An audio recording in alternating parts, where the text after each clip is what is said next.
Ahora vamos a empezar con una charla a cargo de Nicolás Herrera Farfán, que se llama ¿Cómo implementar investigación acción participativa? Nicolás Armando Herrera Farfán ha nacido en Neiva, en el departamento de Huila, Colombia. Después piden que les cuente la historia de por qué ese nombre, porque es muy lindo. Es psicólogo de la Universidad de Surcolombia, diplomado en Filosofía de la Liberación de la Universidad Nacional de Jujuy, Argentina, candidato a magíster en Psicología Social Comunitaria de la Universidad de Buenos Aires, Argentina, y doctorando en Ciencias Sociales de la misma universidad. Ha sido profesor universitario de grado y posgrado en diversos países de Latinoamérica. Actualmente es investigador del Instituto de Estudios de América Latina y el Caribe, IEAL, perdón, me tardé con la sigla, de la Universidad de Buenos Aires y del colectivo Frente Unido de Investigación Independiente. Bueno, Nico, muchas gracias por aceptar la invitación con muy buena disposición y apertura a formar parte de las jornadas. Así que, bueno, los dejo con él y ando por aquí hasta ahí. Bueno, muy buenas tardes para todas y para todos y para todes. Me gustaría que fuera un diálogo, ¿no? Entonces puedo plantear algunos elementos y podemos generar un diálogo. No sé, primero, como tener un paneo. Si alguien se anima a levantar la mano, si ha escuchado hablar alguna vez de eso llamado investigación, acción participativa. Bien, bien. ¿Las demás por qué vinieron? No lo pregunto con sarcasmo, lo pregunto con curiosidad, ¿no? Porque es una perspectiva nacida de las ciencias sociales y puede sonar a veces un poco alejada de la vivencia y de la práctica de cada una de ustedes. ¿Alguien de las personas que no levantó la mano quiere compartir algo? ¿Por qué está aquí? ¿O por qué le interesó? ¿Por qué le llamó la atención?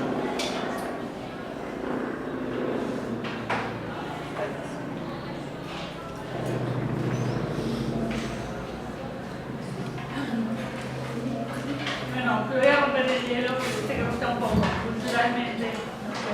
En realidad yo vengo de otro campo disciplinar, no de las ciencias sociales, y creo que a veces el acercamiento viene porque trabajamos en nuestro campo disciplinar con metodologías o formas de hacer, capaz que metodología es muy pretencioso, con formas de hacer que comparten por lo menos un presupuesto filosófico, si no estrictamente metodológico sobre cómo se construyen las cosas. Entonces es como decimos, es una metodología amiga. En otro campo disciplinar, en el campo disciplinar hacemos cosas muy parecidas, filosóficamente, políticamente y éticamente. ¿De qué disciplina? Del campo de las artes, trabajo con arte participativo de la. ¿Cómo es tu nombre? Justo que agarré. Ahí está el nombre. Ana Laura. Gracias, Ana Laura. ¿Alguien más quiere compartirnos?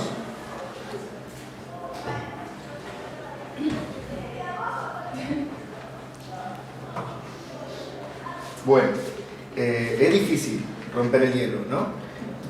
Vamos a hablar, yo tampoco vengo de las ciencias sociales. Yo me formé en psicología en la Universidad Surcolombiana en una perspectiva más hospitalaria, más de la psicología clínica biologicista. Pero el trabajo de campo, de la experiencia, de estar con los movimientos populares y en los barrios populares, fue acercándome a la necesidad de encontrar otros caminos. Y esos otros caminos me condujeron a la investigación, acción participativa, en un largo proceso, unos 15 años, ¿no? De participar, intentar, probar, reprobar, descartar, resignificar y escribir. A propósito de escribir, hay una antología que ustedes pueden conseguir por internet que se llama Ciencia, Compromiso y Cambio Social, que la editó en el año 2014 el programa de extensión, el área de extensión de esta universidad, que es una antología sobre el pensamiento de Orlando Falsborda, que es uno de los grandes exponentes de la investigación y acción participativa, al cual hoy me voy a referir. La investigación y acción participativa no existe. Y no existe porque no hay una sola experiencia de investigación y acción participativa. Existen tantas experiencias como existen tantas investigaciones y acciones participativas como experiencias en grupos humanos. Lo que no significa que no haya como unos derroteros mínimos o como una guía mínima, ¿no? Lo que quiero decir es que no hay un modelo preestablecido, validado, único, indiferenciado, absoluto, ¿sí?, que pueda ser replicado. La investigación y acción participativa como horizonte, como decía Ana Laura, ¿sí?, como perspectiva, como presupuesto filosófico, como horizonte, es muy abierto. Tan abierto como lo define uno de sus propulsores, sus iniciadores, que se llamaba Orlando Falsborda, que lo llama expresión del humanismo, del existencialismo macondiano. O sea, agarren ustedes a Macondo, 100 años de soledad de Gabriel García Márquez, no sé si lo han escuchado nombrar, el realismo mágico, ¿sí?, aplíquenle el existencialismo sartreano y de ahí le sale la IAP, ¿no? O sea, esta definición la hizo Orlando Falsborda alrededor del año 2006. Se murió en el 2008 el viejo. Y nos dejó el lío a nosotros, ¿no? Digo, porque es un camino de definiciones en un tiempo que estamos tratando de delimitar hacia dónde estamos hablando y lo que queremos hablar, ¿no? Pero no lo hizo, la definición es tan amplia por una razón también, por una opción epistemológica, teórica, para evitar que hubiera un modelo, y al evitar que haya un modelo, evitaba lo que, tomando a Kuhn en la teoría de las revoluciones científicas, llaman los perros guardianes de los paradigmas. Él no quería crear perros guardianes del paradigma que después saltaran la yugular de la gente y decirle, eso que usted está haciendo no es investigación y acción participativa, ¿sí? Entonces, el modelo, no hay un modelo, y va dejando más que un modelo científico, ya me voy a meter con esa palabra, ¿no? Más que un modelo científico, lo que va dejando es, como Hansel y Gretel, el cuento infantil, va tirando miguitas de camino, ¿no? Y uno va construyendo de acuerdo a las miguitas. Hay miguitas que pasan, el pajarito se las lleva, las hormigas se las llevan, y uno tiene que dar una vueltita un poco larga para volver a encontrar. Entonces es un camino que se hace haciendo. La investigación acción participativa es un camino que se hace haciendo, ¿no? Entonces, dije que me iba a meter con lo científico, porque uno de los fundamentos de la investigación acción participativa, a diferencia de otras perspectivas, su indefinición hace que pueda ser vista de dos maneras. Por un lado puede ser vista de un punto de vista metodológico, que es lo que la mayor cantidad de personas llegan a la investigación y acción participativa a verla como una metodología, o sea, a ver cómo se hace, ¿sí? Metodología, método en griego quiere decir camino. Entonces, a ver cuáles son los pasos preestablecidos para hacer investigación y acción participativa. Desde Orlando Falsborda hasta hoy hay pistas, que yo voy a hablar de eso al final de esta exposición, ¿no? Pero quiero decir, ¿se puede ver como una metodología? ¿Es malo verlo como una metodología? No, porque se puede ver como una metodología. Ahora, ¿se puede ver también como una epistemología? También se puede ver como una epistemología. De hecho, aquí voy a remitirme a dos epistemólogos llamados Guba y Lincoln. No sé si ustedes lo han escuchado nombrar. Hay un texto muy bueno que se publicó en un libro en Estados Unidos de metodologías cualitativas que se llama Paradigmas en Disputa. Y ellos estudian los paradigmas tradicionales de las ciencias y dicen que la manera de poder comprender los paradigmas, estoy hablando muy enredado, palabras muy raras, más o menos, bien, ¿no? Paradigmas, ellos plantean tres preguntas para poder entender los paradigmas. Ellos dicen, primero hay que tener una pregunta ontológica, segundo hay que tener una pregunta epistemológica y tercero una pregunta metodológica. Creo que las tres preguntas se pueden responder desde la investigación y acción participativa. Y voy a decir que no, por suerte no lo soy el primero en decirlo. Hace 45 años se dio el primer Congreso de Investigación y Acción Participativa en Cartagena de Indias, Colombia. Y un epistemólogo suizo que venía de la Universidad de Zúrich, ¿sí? Heinz Moser, dijo: estamos ante el nacimiento de un nuevo paradigma. Y cuando dijo eso, desde Orlando Falsborda para abajo, toda la barra, ¿sí?, salió corriendo del auditorio y dijeron: nosotros no hacemos eso. No vamos a desafiar a Hegel, no vamos a desafiar a Kant y no vamos a desafiar a Descartes. Y el suizo les dijo: si ustedes quieren irse, váyanse, pero ya la obra está hecha.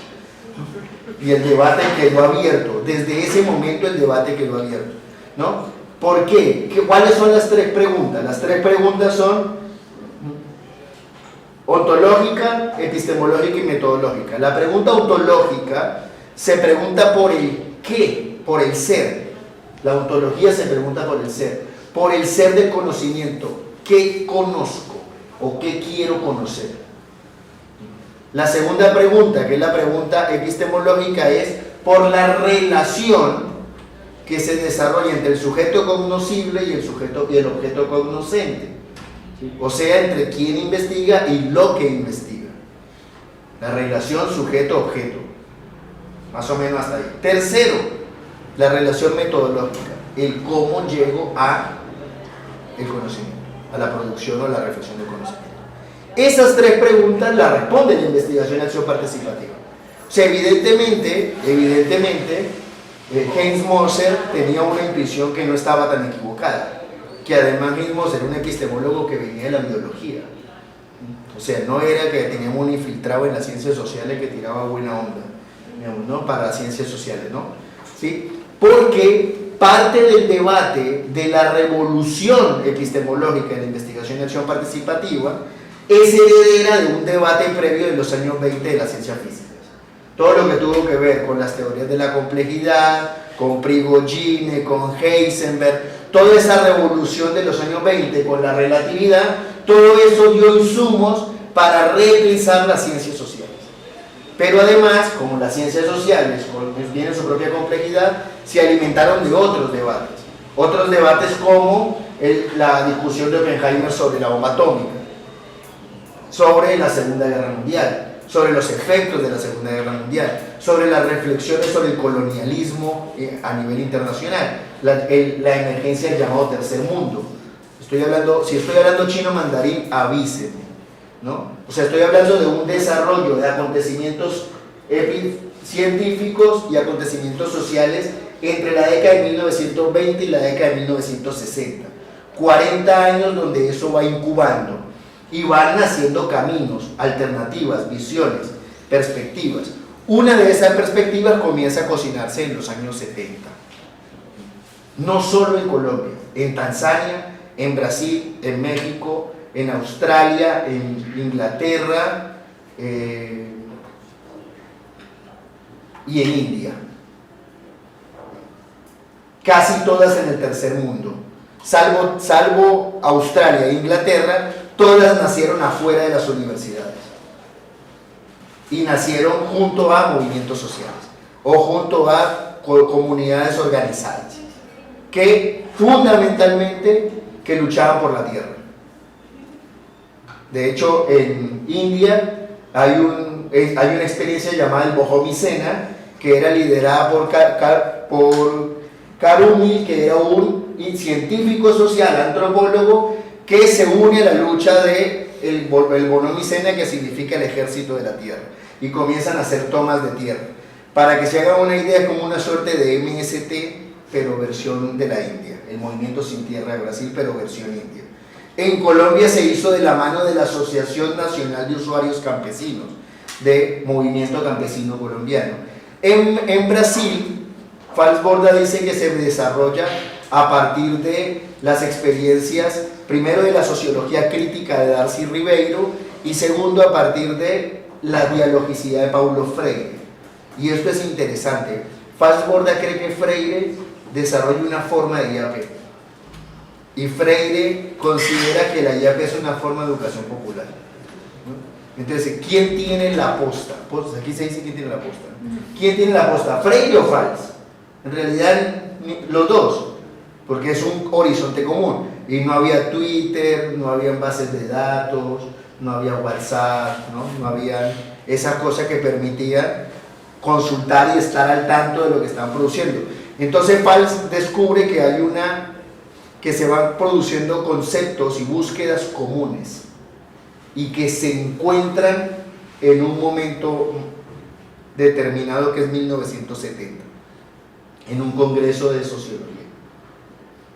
Y por eso Falsborda dice que 1970 es el año cabalístico, es un año mágico, porque aparecen las experiencias que entran a dialogar, pero además se producen libros que son fundamentales para entender esto de lo que estamos hablando. Voy a nombrar 3. Voy a nombrar los 5. Primero, Pedagogía del oprimido, de Paulo Freire.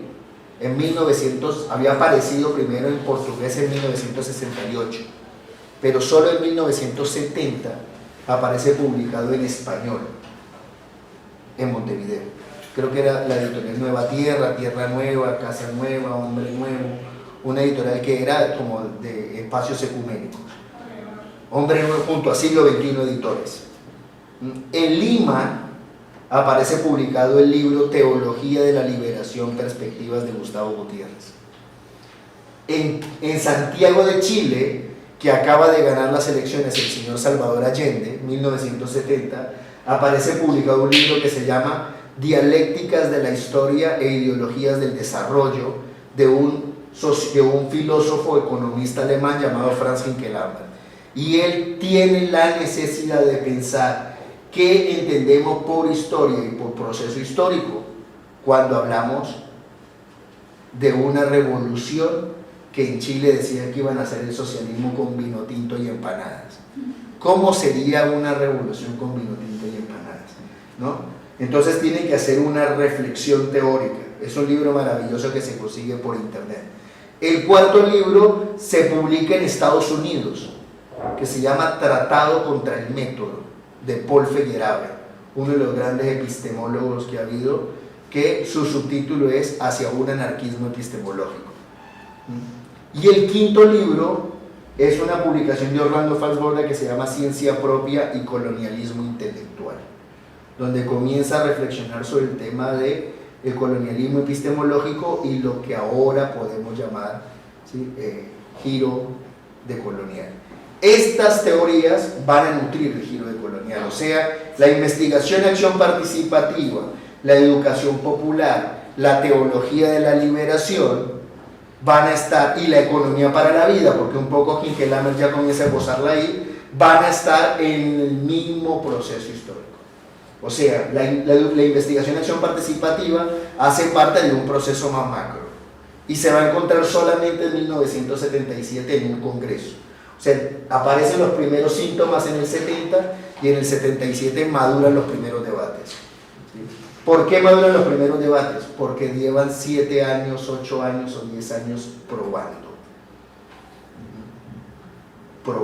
lo que llamamos en ciertos ambientes académicos el trabajo de campo. Entonces solamente hasta 1977 se hace un primer esfuerzo de sistematización de lo que se entiende por investigación activa. En ese momento se llama investigación activa, ¿no? Entonces voy a compartirles en primer lugar como cinco ideas que he venido desarrollando para estos espacios. Primero, entonces, primera idea, la investigación y acción participativa es una producción del tercer mundo, del sur global, como se llama ahora, ¿sí?, que en el caso latinoamericano se expresa a través de la experiencia de Orlando Falsborda. O sea, sintámonos orgullosos y orgullosos que estamos hablando de una teoría nuestra, de una experiencia nuestra. Hoy en día se habla también del llamado diálogo sur-sur, y ese diálogo sur-sur a veces sucede solamente nombrándolo, pero no en la práctica. ¿Cuántos teóricos o teóricas de India, de Vietnam, de África leemos? ¿Y cuántos autores o autoras de Estados Unidos, Inglaterra, Francia, ¿qué más? Inglaterra, Francia, Portugal, España, Italia, Alemania, son los que leemos. O sea, las lenguas vernáculas europeas fueron las que acapararon el discurso científico. Y eso es un producto histórico. Ya me voy a meter con ese producto histórico. Pero lo primero que quiero decir es que estamos ante una producción que es propia. Y que como es propia, nos exige aprender un nuevo lenguaje. Es decir, hacer una reflexión y ruptura del colonialismo intelectual. Romper el colonialismo intelectual no es algo que resulte fácil. Pregunto, ¿cuántos años lleva la ciencia como la conocemos?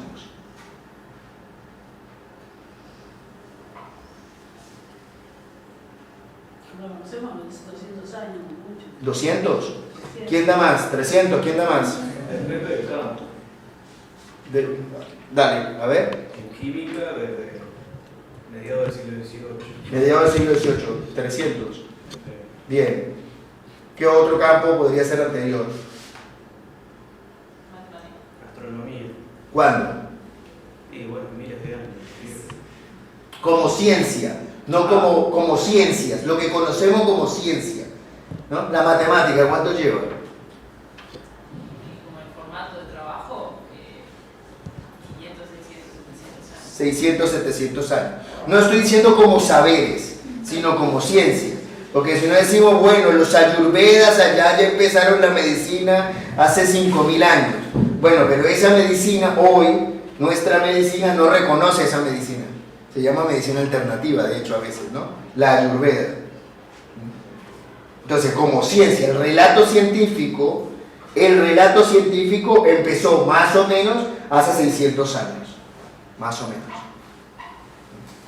La humanidad como humanidad, ¿cuándo empezó? Más o menos.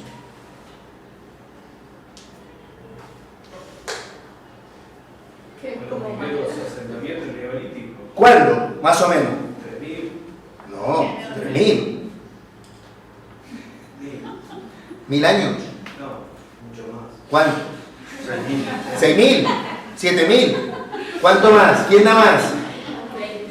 El hombre de Cromañón, 10.000 años. 10.000 años. Más o menos sabemos que los primeros asentamientos entran entre los 12.000 y los 9.000. 9.000 años contra 600. O sea, veámoslo en proporción. La humanidad ha venido construyendo saberes a lo largo de 9.000 años. El relato científico lleva 600. A nadie se le hubiera ocurrido hace 1000 años tener un edificio construido en bareque o construido en piedra y llamarle Facultad de Ciencias. ¿Me entienden lo que les quiero decir? ¿Sí? O sea, estamos ante un relato que es reciente para la historia de la humanidad. Y sin embargo, pareciera que no podemos salir de ese relato. Pareciera que ese relato ha estado instalado desde siempre. Y un gran desafío que ha venido construyéndose es dar la impresión de que ese relato tiene raíces y raíces y raíces y raíces que son eternas. Pero además, ¿no? ¿Dónde se construyeron? Recuérdame tu nombre, perdón. Sí, Verónica. Tú decías 500, 600 años de la matemática. ¿Dónde se comenzaron a dar esas discusiones hace 500, 600 años? Donde sea que estaba Aristóteles. Pero Aristóteles hacía ciencia como la conocemos. ¿Qué hacía Aristóteles? Filosofía. Pero tenía estudiantes. Pero tenía universidad. Pero el formato es el mismo. Uno tiene Educación informática. Ojo. Está bien, Verónica. O sea, yo lo que yo quiero compartir con ustedes, no quiero que te sientas incómoda, ¿no? Lo que quiero compartir en estos minutos es, yo no hago un doctorado en ciencias sociales, yo hago un postdoctorado en incomodar. Eso es a lo que yo me he dedicado. Porque si uno piensa el problema, mucho más complejo puede entender problemas complejos. Entonces, ¿sí? Un gran desafío que tenemos que enfrentar, dijimos el primer punto, es la superación del colonialismo intelectual. La superación del colonialismo intelectual tiene un corazón, un carozo. Carozo le dicen aquí también, ¿no? En Colombia se le dice la pepa, o la semilla, no, pero se le dice la pepa, ¿no? Tiene un carozo. ¿Cuál es el carozo del colonialismo intelectual? ¿No? El carozo del colonialismo intelectual es el eurocentrismo. Y el eurocentrismo tiene un núcleo, que es el helenocentrismo. Decimos, vamos a ir a los orígenes de nuestra civilización. Foto en el Instagram, en el Partenón. O sea, nos fuimos para Grecia. ¿Y dónde están nuestras Grecias? ¿Dónde están nuestras Atenas? ¿Dónde están nuestras Babilonias? Bueno, se dice que la Ciudad de México, o ¿cómo se dice? Tenochtitlán, era mucho más importante que varias ciudades de Roma antigua y de Grecia. Estábamos hablando de momentos. Sí, ¿cómo es tu nombre, perdón? Julio. Julio, me gusta lo que dices, voy a tomarlo, ¿no? Se dice. Por número de habitantes y por infraestructura. Claro, se dice, no lo podemos decir con certeza, no podemos decir lo era, porque si uno dice que Tenochtitlán era más importante que Grecia, que Atenas, nos metemos en un lío. Seguramente aquí no tanto, pero de pronto en la Facultad de Filosofía sí. ¿No? Y si decimos que Bagdad fue por 10 siglos más importante que Roma, París y Nueva York de la actualidad juntas, no nos creen.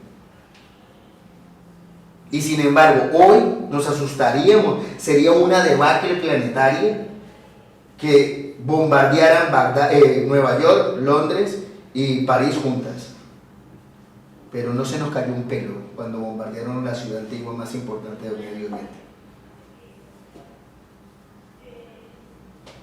¿Me siguen lo que estoy diciendo? O sea, lo que quiero plantear... Sí, Ana. No, que me parece también interesante, ¿cómo te llamas? Verónica. Verónica dijo como que esa operación de esa construcción del eurocentrismo sobre el helenocentrismo, lo que vos expresaste es una compresión temporal, dijiste 500 años, Aristóteles es mucho más antiguo, pero parece que estuviéramos más cerca. 2400. No, claro. Siglo V antes de Cristo. Pero son más de 2000 años, pero como esa compresión temporal que hace también el eurocentrismo, de decir, todo esto está pegadito y claro, lo mismo, es bien. una cadena apretada. Bien, porque lo que hay detrás es la construcción de un relato civilizatorio, de un paradigma civilizatorio. Ese paradigma civilizatorio se llama modernidad. Y el discurso científico que conocemos, el hegemónico, el tradicional, no estoy diciendo que haya un solo discurso científico, sino el que está instalado, nace con la modernidad. ¿Nace con? Con la modernidad. Y como nace con la modernidad, sirve a los intereses de la modernidad. Hay una filósofa musulmana llamada Shirin al-Bizibai, que escribe un texto maravilloso, su tesis doctoral, que se llama La cárcel del feminismo. Dice, la modernidad es una cárcel epistemológico-existencial, que el perímetro determina qué se puede hablar, quién puede hablar y de qué se puede hablar.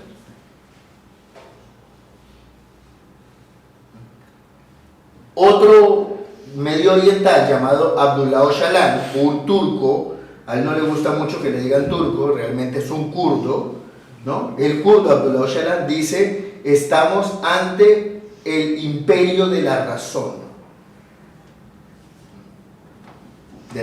moderna. Y la razón moderna tiene una triada que es ciencia, política y economía. Y en ese triángulo se prestan, se alimentan, se retroalimentan y se construye un discurso. Ya Michel Foucault también había dicho la relación entre saber y poder, pero voy a ir más para atrás, ¿no? ¿Cuándo empezó todo esto? Voy a decirlo rápidamente, sobre todo rápidamente, siendo honesto porque queda poco tiempo, ¿no? Primero, ¿sí? Lleva 10 siglos, más o menos. Comenzó en el siglo X, con algo que se llamó la revolución cotécnica, o la revolución neotécnica, que es la segunda revolución después de la revolución neolítica. Pero la revolución neolítica, vamos a decirlo, hace más o menos 12.000, 9.000 años, cuando se pasó. ¿En qué consiste la revolución neolítica? El paso, vamos a decirlo, el paso del nomadismo al sedentarismo y de la caza y la recolección a la agricultura y la ganadería, ¿no? Al pastoreo. Después hay otros debates. Acaba de salir un libro de un antropólogo, de un arqueólogo colombiano que dice que durante 3.000 años los indígenas de los territorios de América hacían todo a la vez. O sea, no hubo una revolución neolítica como se conoció en ciertos poblados de África. Aquí pasó otra cosa, ¿no? Entonces también eso no se puede absolutizar. Como ya se sabe que no solamente por el estrecho de Bering pasó la gente, también pasaron por barcas a través del Pacífico. O sea, la cosa es cada vez más compleja, cada vez sabemos menos. Cada vez sabemos menos, por suerte, ¿no? Pero bueno, en el siglo X se da una revolución cotécnica que es la que instala el discurso de la dominación del mundo, de la dominación de la naturaleza, del control de la naturaleza. Ya no sirve a los intereses, el ser humano no sirve a los intereses de la naturaleza, sino comienza a considerar que la naturaleza debe servir a sus intereses. Ya hay una primera ruptura entre ser humano y naturaleza. En el siglo XV se instauró, voy a hablar solo en Europa, se instauró la Inquisición, que tenía como principal objetivo, ¿qué es lo más importante de la Inquisición? Lo que más recordamos. ¿Qué más? Adoctrinar. ¿Qué más recordamos de la Inquisición? Reprimir. ¿Qué más? ¿La Inquisición qué hacía? ¿A quiénes? A los científicos. ¿A quién más? A las brujas, a las mujeres. Mataba a los científicos y a las mujeres. Y construyó un relato. Y ese relato sobrevivió hasta el siglo XVIII. O sea, 300 años. Construyendo un discurso. Siglo XV comienza la Inquisición. Y a finales del siglo XV se da el proceso de colonización. De conquista y colonización de este territorio que ahora llamamos América. Que es toda una discusión con la cual no me voy a meter de por qué se llama América o Latinoamérica. Por eso yo puse Indo, Afro, Latinoamérica en la presentación para hacer un poco de ruido, ¿no? Y ocurre algo que un filósofo, un historiador de la ciencia haitiano, François Trujillo, llama los universales noratlánticos. Entonces, entre Europa, América, las Antillas y África se genera un triángulo, ¿sí? del Atlántico Norte. Y ahí comienza a ocurrir una nueva etapa de la humanidad. Esa nueva etapa de la humanidad exige, por un lado, la persecución de las mujeres adentro de Europa y por otro lado, la persecución de los negros y la persecución de los indígenas, los negros en África y los indígenas en América. Mujeres, negros e indígenas quedaron afuera a partir del siglo XV. Y a partir del siglo XV, miren, 1492 llega Cristóbal Colón a la Española, que todavía no sabe que es la Española. De hecho, él se muere y todavía no sabe que llegó a un territorio que él no conocía. Él cuando llegó en su viaje a Panamá decía que estaban a 5 días del mar del Gran Khan. O sea, él estaba cerca de Mongolia. El tipo no entendió un carajo. No entendió los mapas chinos que le sirvieron para viajar, ¿no? Este viaje va a tener un símbolo a principios del siglo XVI, que es el ego conquiro, el yo conquisto. El ego conquiro es desarrollado por Enrique Dussel y en 1636, 150 años después, en Ámsterdam aparece el señor René Descartes, Renato Descartes o René Descartes, como lo quieren ustedes nombrar, ¿no? Con el ego cogito, con el yo pienso. Entonces, Dussel dice que solo es posible yo pienso por el yo conquisto. Y ese yo, ese sujeto, no es ni mujer, ni negro, ni indígena. Ese yo que surge de los procesos de colonización y conquista, ¿sí?, es el que va a construir lentamente entre los siglos XV y XVII el Renacimiento en Italia. Ese yo es el que va a construir entre los siglos XVI y XVII la Reforma Protestante en Alemania. Ese yo es el que va a construir la revolución científica del siglo XVII, Galileo, Copérnico, Bacon, Newton y el propio Descartes, en diferentes países de Europa, Inglaterra, Ámsterdam, Italia, Francia, ¿no? Y en el siglo XVIII viene la Revolución Francesa. Y la Revolución Francesa declara los derechos del hombre y del ciudadano. Y ahí quedan afuera las mujeres, los indios, los negros y los pobres. Entonces el yo pienso no es yo, no es cualquier yo. Y a partir del siglo XIX va comenzando a hacerse una extensión de Europa a lo que Boaventura de Sousa Santos llama la Nueva Europa, o sea, Estados Unidos. Y en ese relato se forma el norte y el sur. Y ese norte es el que va a construir el relato científico. Entonces, el relato de la ciencia, como decía Verónica, sí tiene más o menos 500, 600 años. Las ciencias sociales tienen menos, tienen 250.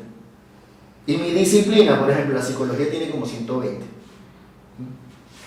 que está bastante joven. Mi abuelo murió en 97, o sea, casi que mi abuelo tenía la misma edad de mi abuelo.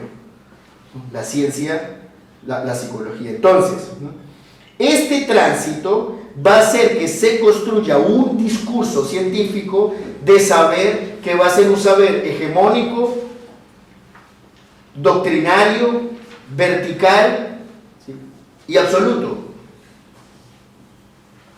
incuestionable, porque se va a dar dos debates. Por un lado, el gran discurso de la ciencia es pasar del mito al logos. Dejamos atrás los mitos, la iglesia, la Edad Media, y pasamos al saber, el mito al logos. Les recomiendo un documental que se llama Aluna. Aluna es luna, pero con una A delante, así como suena, Aluna. Aluna es un documental de los indígenas de la Sierra Nevada de Santa Marta, indígenas que llevan por lo menos 4000 años subidos en la sierra. Y los indígenas en la Sierra Nevada de Santa Marta dicen que nosotros, a medida que pasa el tiempo, no acumulamos conocimiento, sino lo perdemos, porque se mueren los sabios y las sabias. Y nosotros creemos que acumulamos porque descubrimos. Dice, estamos perdiendo la sabiduría del mundo por el desarrollo tecnológico. Walter Benjamin lo dijo de otra manera cuando decía: la única manera de enfrentar la catástrofe es ponerle un freno a la locomotora de la historia. No hay ni siquiera que bajarle la velocidad, hay que frenar la locomotora. Entonces, si yo pienso esto, digo, ¿sí?, esta ciencia que se construyó, las ciencias naturales, la ciencia que se enfrentó a las humanidades y que dejó a las humanidades afuera, pasó a llamarse ciencia. Después dijo, bueno, ciencias. Pero las ciencias luego tuvieron que tener apellidos para ser legitimadas. Y las humanidades comenzaron a querer ser legitimadas, ¿no?, imitando el modelo de las ciencias naturales. Entonces nace el positivismo y nacen todos los modelos científicos instalados como paradigmas. Estos modelos fueron desarrollados en 5 países. ¿Cuántos países tiene el planeta Tierra? Depende de quién. Depende. Para la FIFA, bueno, digamos para las Naciones Unidas. 198. ¿Y para la FIFA cuánto? 200, más de 200. Para la FIFA, pues quedémonos con la FIFA mejor, que estamos en el Mundial. Aunque nosotros quedemos afuera del Mundial. Los radioaficionados son todavía más inclusivos. ¿Quién? Los radioaficionados. ¿Cuántos tienen los radioaficionados? Como 300. 300, vámonos con los radioaficionados. Entre 190 y 300, ahí tenemos un rango, ¿no? Bien. ¿Cómo es posible que las categorías que explican nuestras realidades sean las categorías desarrolladas en 5 países.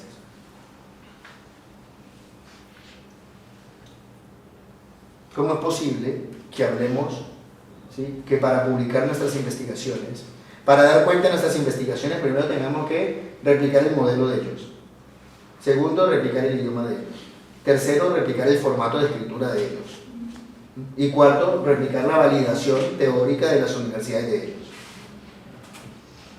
Y cuando digo de ellos no significa que nos vayamos para allá, ¿sí? Significa lo que significa el colonialismo intelectual.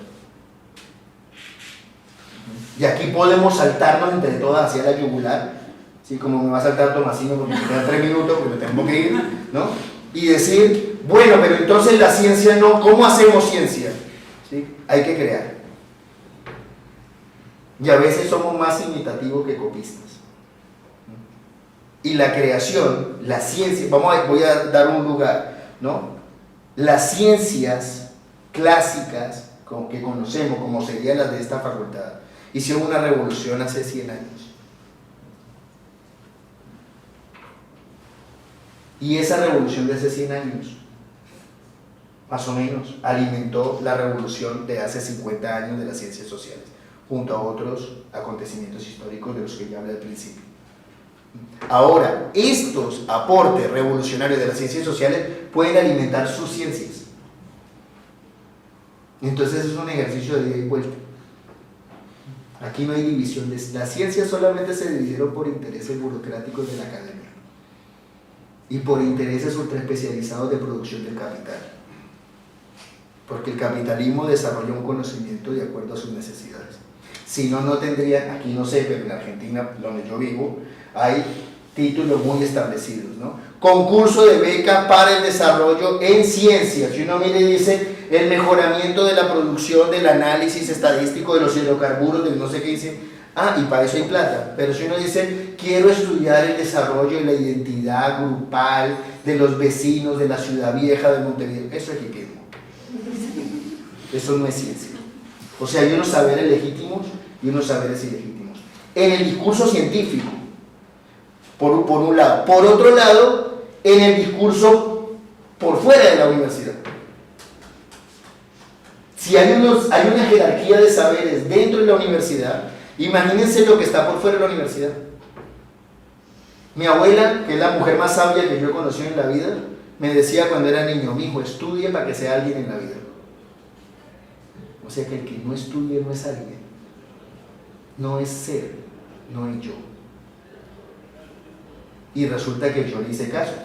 Y entré a psicología. Yo debí haber estudiado física, medicina, biología, química. Pero psicología. Bueno, la abuela murió viéndome con el título, o sea, ella fue tranquila. No fue por el lío en el que me metí. O sea, lo que quiero decir es que esto, me voy un poco por la historia para decir, hay que ir y volver, y hay que hablar, dialogar. Hay que romper las fronteras disciplinares. A eso apunta la investigación de acción participativa. Primero, a romper las fronteras disciplinares. Romperlas. Ya ni siquiera hay que hacerle caso a Wallerstein, a Immanuel Wallerstein, cuando en 1996 dijo abrir las ciencias sociales. Yo creo que hay que hacerle más caso a Feyerabend. Y hay que dinamitar las ciencias. Hay que volver a pensar los problemas, no las disciplinas. La realidad sigue siendo mucho más compleja y más rica y más urgente que las disciplinas académicas. Ustedes tienen aquí sí lo puedo decir, estaba pensando yo. Ustedes tienen un laboratorio hermoso aquí, que es las experiencias de extensión universitaria. Las experiencias, y estamos en una jornada de extensión. Las experiencias de extensión universitaria de la Universidad de la República son muy innovadoras y muy profundas respecto de lo que pasa en otros contextos. Y han tratado en los territorios de romper eso, o de tensionarlo por lo menos, o de cuestionárselo, o de problematizárselo. ¿sí?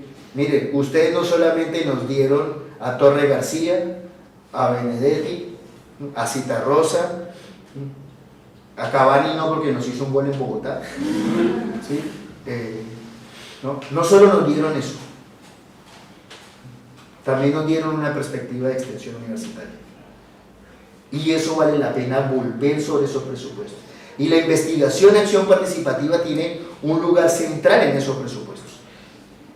Un lugar central. O sea, estamos viniendo de las ciencias, del diálogo de ciencias, a pasar al diálogo de saberes. Porque el saber es mucho más que la ciencia, por suerte. Por eso usamos un concepto, decimos saber, conocimiento. Son dos cosas distintas. Una cosa es un científico, otra cosa es un sabio. O una sabia. Yo tenía un profesor en la universidad en Colombia que hablaba, estuvo en un congreso y yo lo escuché y hablaba y decía, como decía Sofía Silvestre, y cita así como una sentencia, una apotegma así máxima muy grande, ¿no? Y todos así escribían. Y después hablaba y después decía, como decía Sofía Silvestre, me acabo de acordar que Sofía Silvestre anota, hasta que un estudiante de esos disciplinados levantó la mano y dijo, profesor, disculpe, ¿en qué libro dice eso Sofía Silvestre? Porque quiero leer. Y dice, yo soy filólogo. ¿Qué quiere decir Sofía? No. ¿Y qué quiere decir Silvestre? La sabiduría silvestre, el saber popular. Citaba señoras que había escuchado en investigaciones, ¿no? O sea, hay tanto saber en la calle que es mucho más complejo a veces que el que aprendemos aquí. Y no estoy diciendo que ese sea mejor o peor, solo que es distinto. Pero si yo no lo reconozco, no puedo construir una cosa nueva. Y la investigación y acción participativa apunta no solamente a un diálogo entre disciplinas, sino un diálogo entre saberes. Y eso implica por lo menos 3 cosas. Primero, enfrentar el ego científico. Eso que se llama el monopolio del conocimiento. Hay que enfrentar y romper el monopolio del conocimiento. Segundo, ¿sí?, implica el diálogo, que es todo un debate que yo ya me estoy yendo para Buenos Aires con la cabeza reventada con Tomaso, de pensar la centralidad del diálogo. Cada vez emerge más la centralidad del diálogo como una urgencia. Hay que pensar el diálogo, para poder pensar esto que se llama interdisciplina. Hablamos mucho de la interdisciplina, pero no hacemos trabajo interdisciplinario porque nuestras carreras están formadas para formarnos en una disciplina, para no dialogar. Solamente cuando tengamos formaciones en que dialoguen las disciplinas podemos hablar de interdisciplina, porque vamos a entender la complejidad del problema. Y la complejidad de los problemas humanos nos van a llevar, o naturales, o natura humanos, como dicen los indígenas, nos van a llevar a la urgencia.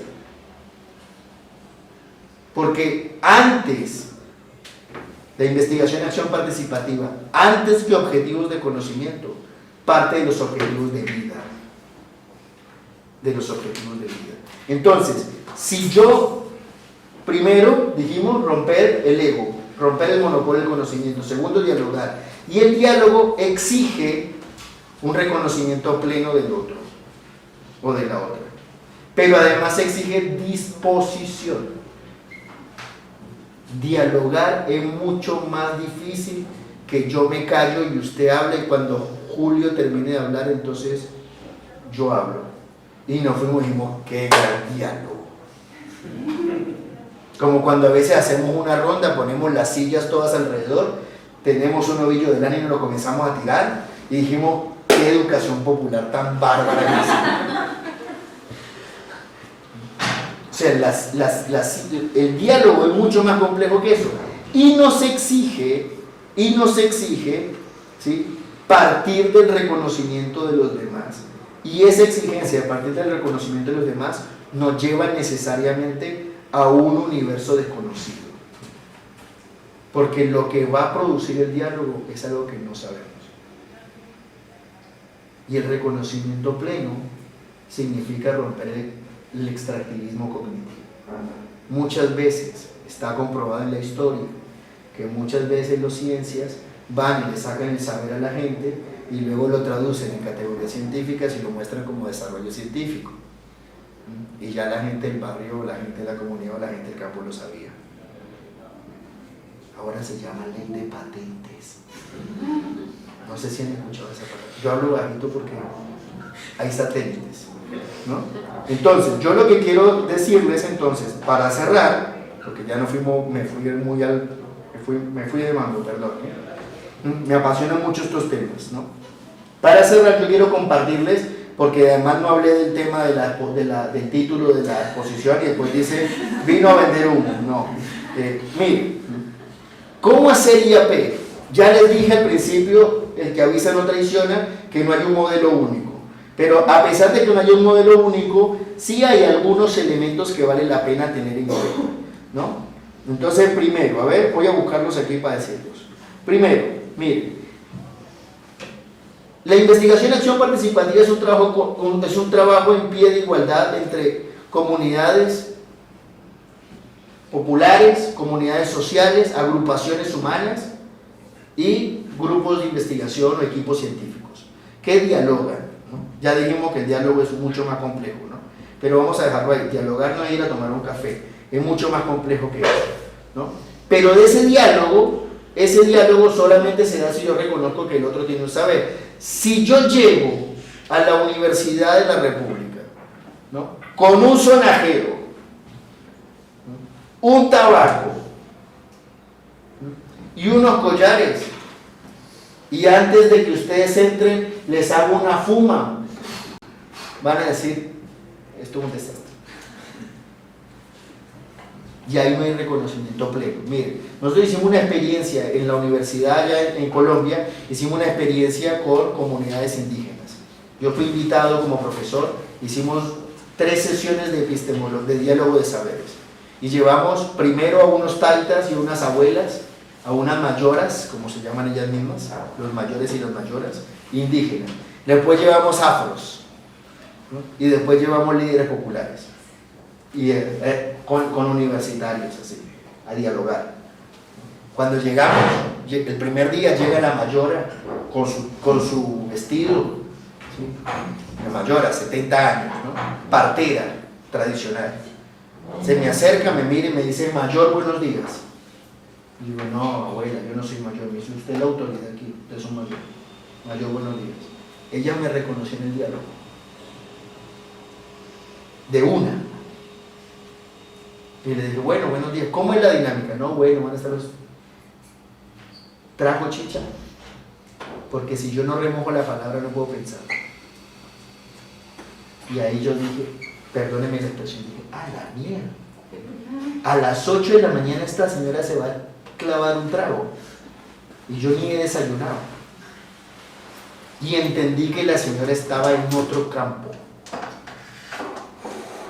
Y fue muy interesante porque después los estudiantes decían, en la devolución, decían, si Nicolás llega a clase con una botella de aguardiente a las 8 de la mañana, nosotros decimos que es un borracho.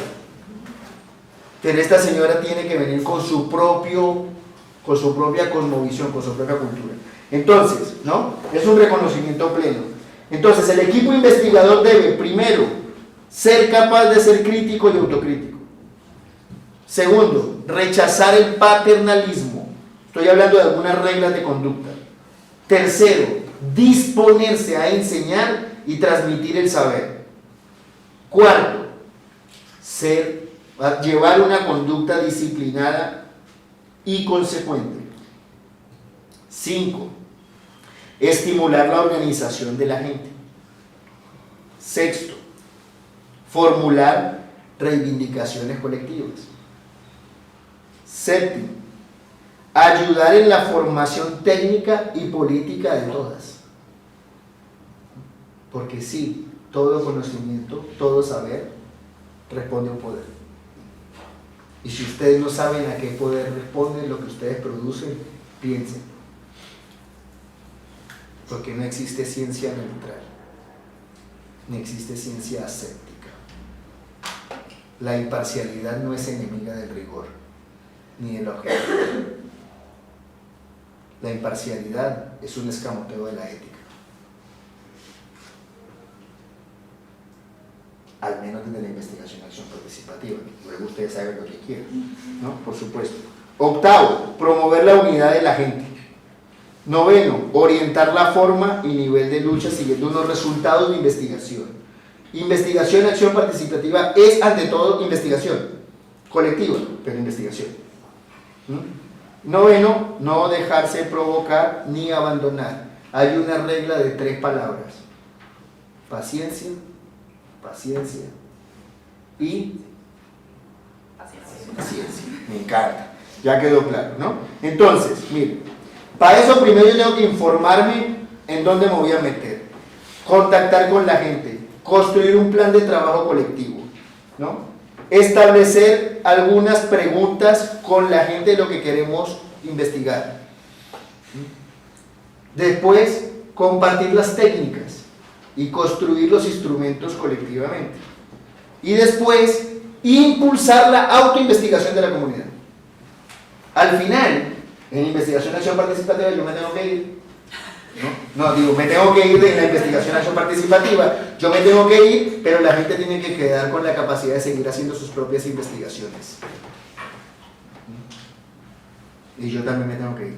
Pero lo que les quiero decir entonces, para cerrar, es que la investigación y acción participativa, obra del tercer mundo, es algo que nos sigue desafiando a todos los niveles. Que el corazón de la investigación y acción participativa es la participación, que la participación se expresa a través del diálogo y que el diálogo exige el reconocimiento ético de nosotros y de las otras. Que todo saber responde a un poder y todo poder construye un saber. Y cuarto, que ustedes tienen aquí un gran laboratorio del cual todas y todos estamos aprendiendo en otros lugares del mundo con sus experiencias de extensión universitaria clínica. Perdonen que tenga que rajar, pero a las 4 tengo un seminario en Facultad de Veterinaria. Quería darle las gracias a Stephanie, darle las gracias a los compañeros que organizan estas jornadas. Y por favor, ¿sí?, voy a ser bastante feo lo que voy a decir, pero si quieren que sigamos el diálogo, ¿sí?, los invito a las 19:30 en psicología, que tengo que dar otra charla en la Facultad de Psicología, que no es la Facultad de Ciencias, para debatir otras cosas, pero podemos ir encontrándonos y seguir charlando.